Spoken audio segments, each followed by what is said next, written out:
Morning YouTube, it's PB. So this life of a job in plumber is probably going to be a bit shorter than usual, and you'll notice a few changes. The reason it's going to be shorter is this week, well, it was Bank Holiday Monday, and then I was at Installer Show, trade show in Coventry that's near me that I love going to every year. It's probably my favourite plumbing show. Now, if you don't go to plumbing shows or any trade shows, personally I think you're missing out. Now, it's always hard when you're self-employed to miss a day's work because you're missing the money, but they are worthwhile, even if you just do one, because you can speak to manufacturers, meet other tradesmen, form friendships, form not allegiances, but you know, get involved in the community. And it's always great to see, my favourite part is seeing new products, because you get guys like me and you who are on the job, who've come across a problem and then thought of a solution to that problem, and then they believe in it, so they think it's such a good idea that they then develop it and it's a product, and then us guys start using it. And you might have seen the review I did on this. It's called the Pipe Lagger Pro. If you didn't see any of the content I did on this over the week, then check it out on my video, and you can actually win one. But just things like that excite me, make me happy to be part of the industry. And yeah, I can't explain it. Just next time there's a trade show near you, don't get out. There's loads in London. Don't think you've got to drive down to London. Just wait till there's one near you. They do them in Manchester, Scotland, Midlands, down south. But yeah, just go to one and check one out. So I was speaking to a few people, and a couple of guys said that they're now showing my life of a job in plumber videos in colleges to the students, and I didn't even think that was going to be a thing. So I mean, I don't even know who I thought these people would be watching these videos, but now I know that there's maybe new guys coming into industry watching me, what I do. I'm going to probably try and take it a bit more seriously. I do like doing this, and I was showing you, basically I wanted to show you what I do during the day, not how to do the job, just what I do, what you expect a plumber to be doing, and little tips that I thought might be useful. Because if you're working on your own, you're not picking up tips off another tradesman. It's always good to get someone else's perspective on a job. So I'm going to try and explain things more, not how to do the job, but explain what I'm doing and why I'm doing it, possibly. Because yeah, I'm really proud that you guys are watching this in college. So. And then the other big difference you'll notice is I'm not going to be filming myself while I'm driving anymore. I don't know what the rules are. You know, obviously the camera's hands-free, but I am taking my eyes off the road sometimes to look into the camera. So I don't want to give anyone any bad habits, encourage kids to do that. So now on, you won't see me driving while I'm filming. So yeah, it's going to be a short video. I'll probably add in a couple of clips off my social media feed. I've got a good one where I fitted an inverter to charge the batteries in the back of the van. So I'll bang that in, but yeah, hopefully I've got plenty of work today and tomorrow because I've been away all week, so I should have a good video for you by Sunday. This made me laugh. I'm fitting this pump, and on the box it says the uncomplicated one. Yeah, in the box they put 3 massive instruction books in there. Idiots. So Grundfos pump, you might remember from last week. I'm swapping that today. I'm going to stick this Wilo in and put some new pump valves on. But I just wanted to show you this tool. I think it's called a Master Cool wrench, and they are really there for refrigeration guys, but there's a couple of parts on here that are useful for plumbers, and they're only about a tenner, so it's a good bit to have in your kit. You get all different sizes in it, it's a ratchet, and what they're great for is things like pump valves and drain cocks, especially when you can't get in. It's like I say, you adjust it there, you just can change it. So see there on the drain cock, undo it, and then put the little tab and then do it back up. So it's great to have in your kit bag or in your pocket for drain cocks.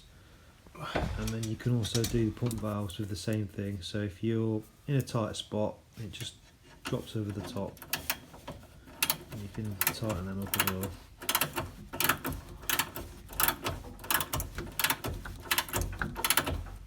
It works on anything with a square head, it'll work on. So this balancing valve on the return here, it will do that as well. Put that security cap off.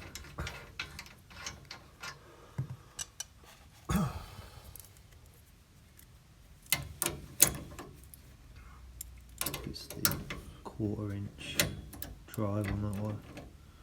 You can turn that with it as well. So yeah, that's the Master Cool. I think it's just called Master Cool wrench, but yeah, check them out.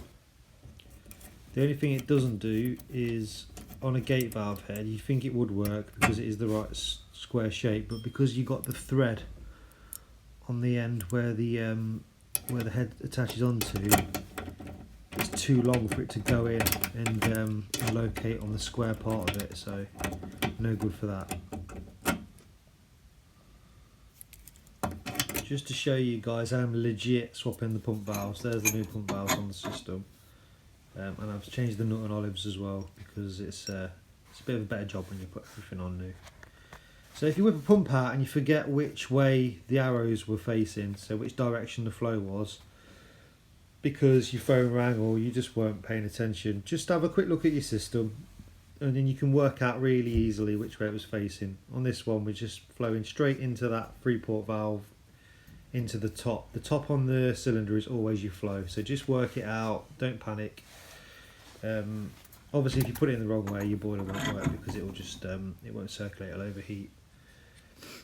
So one of the things when you're plumbing is magic fittings or magic components, and in this case it's a magic washer. So you get 2 in the box. They're the fibre ones you get with the pump valves. I never use them. I use the ones in the box. You've got 2 neoprene rubber washers there, but I can only find 1. Definitely had 2 in the box. There was definitely 2 in my hand, but now I've only got 1. So you look inside the box, in the instructions, underneath where you sat, next to your legs, nothing there. Is it under the pump? Has it got caught up in this towel? You know, as it rolled around, as it, whatever, you will, and it happens all the time with pipe slices. And then you'll stand up again, no, still not there. You'll have another look in the cupboard, and then the 3rd time you stand up, it's exactly where you were, it's underneath you. Happens all the time. Right, when you've been doing this job a while, you will come to hate kitchen fitters, because why anyone would do this around a boiler is beyond me. Now, I've been called out to this because it's leaking and I've got to now battle with this cupboard, which takes a lot of time. If this boiler needed to be replaced, then it would be an absolute nightmare how it's been fitted. But anyway, so the report is that the boiler's leaking. Now, the chaps turned the water off, but we can see that we've still got 1.5 bars of pressure. So we know straight away the leak isn't on the central heating side, the sealed system side. It's going to be on the cold mains coming in, or the hot going out. So what I'm doing now is just going to crack the stop tap open, let some water in, and then we've got to try and see on the boiler where this water's coming out. We can hear it, but it's like trying to see, because on this model of boiler the parts are so badly crammed in, it's really hard to actually see. But I located it. It's actually on the plate heat exchanger where it joins the hydraulic block underneath. So on a plate heat exchanger you have 4 washers that bridge the gap between the plastic hydraulic block and the metal plate heat exchanger. So you can see there the water's spraying out, and here's at the end of the job the washers are just degraded, so that was the issue. Hey guys, PB.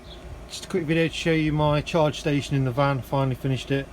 So you can see that I've got 3 battery chargers on the go. Now this is the inverter here. There's a cable that runs all the way to the battery through the front. You can't see the cable, but it's in there. And you can turn this on and off at the inverter. So off this I've got my rechargeable LED lenser torches, and then I've got my 18-volt battery charger, my 10.8 volt Metabo battery charger, and my Milwaukee battery charger. Now I know what you're thinking, 3 batteries off 1 inverter is a lot. That's why I fitted this extension lead, so the height of the plugs corresponds with the chargers. So the bottom one is for the Milwaukee, that's the 10.8 Metabo, and that's the 18 volt Metabo.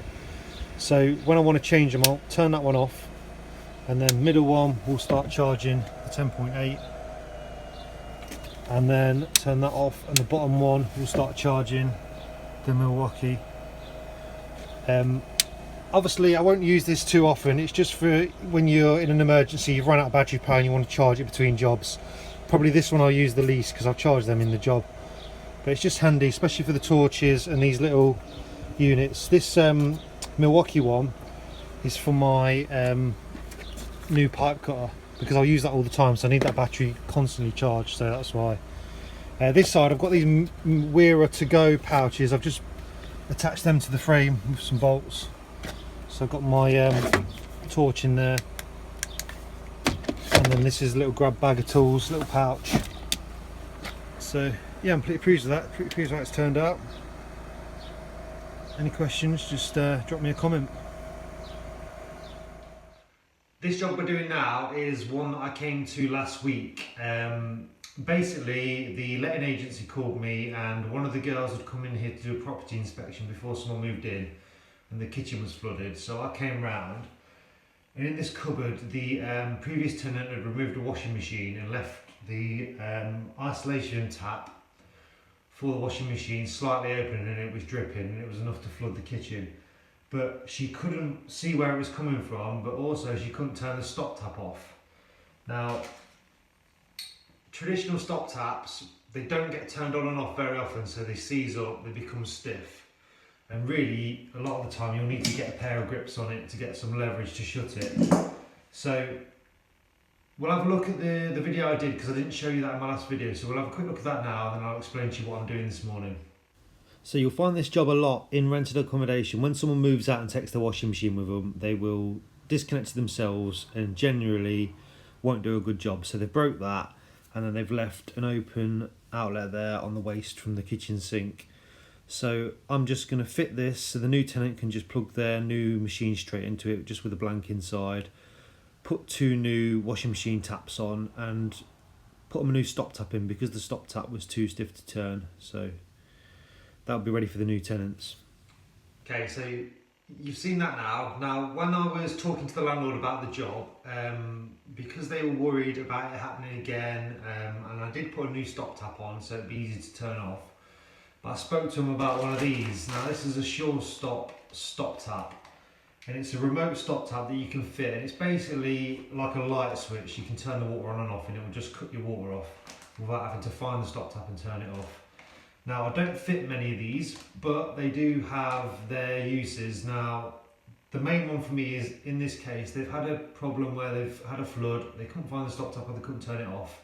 So this is just a bit of peace of mind, because you know then in your head that you just flick that switch, the water's dead.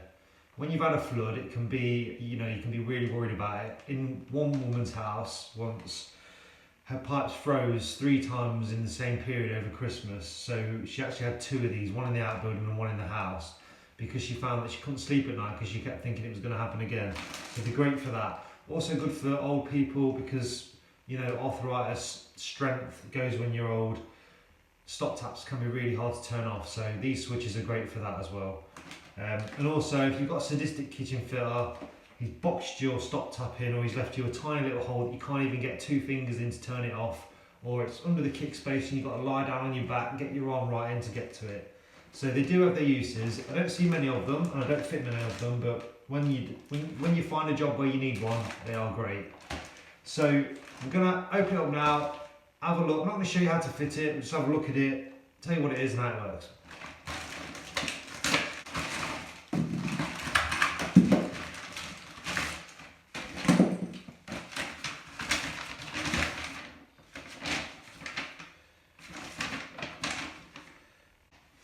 So, when you open it up, like anything, you get a good lot of instructions, but basically you get a valve here that you fit onto your pipework, and you get the remote switch. You can get a different variant where there's also a switch on this, but for me today, because in this cupboard we have got really easy access to the stop tap anyway, and I'm going to be fitting this literally just there. We don't need the switch on the stop tap as well, so it's slightly cheaper. So you also get 2 metre flex, which is the 2 tubes. You can extend these up to 6 metres. So if you've got a really difficult job where the stop tap's so far away from where you want to put it, you can go up to 6 metres away. But for standard, it's 2 metres. And it works with these 2 tubes. So they connect into this valve. You just push them in, it's all push fit. and then you route this to the switch, and you can see on this diagram here, they bend round and go in either side here. And the easiest way to explain how it works is, these have got water in and it works under pressure, so when it's off, one of these will push down in here and shut the water off. When you open it up, it can flow back through again and it opens up, and that's the easiest way to explain. Obviously read the instructions or have a Google if you want to know more about them, go on the website.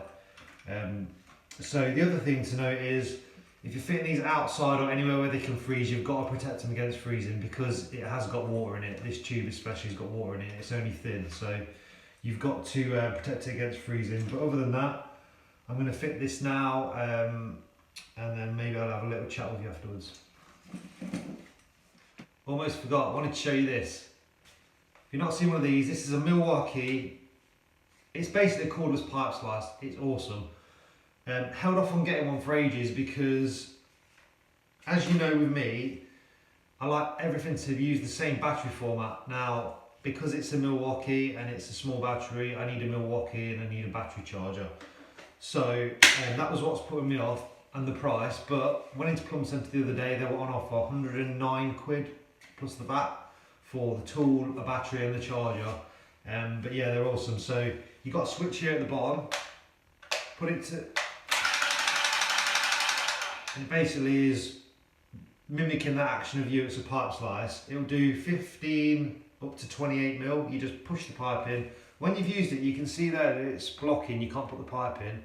So you flick this switch, and it resets, and then your pipe just pushes in there like that, into the gap. And you don't have to do anything, you just push 15 in, then you can push a 22 in, then you can push a 15 in, and then a 28. Whatever you're using, it will just go straight in.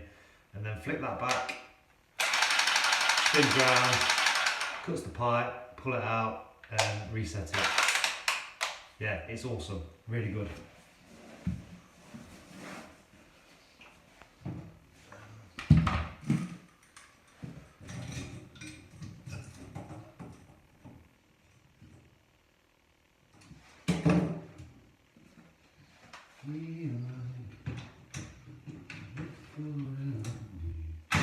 Okay, so that's the finished job. That's what your shore stop will look like.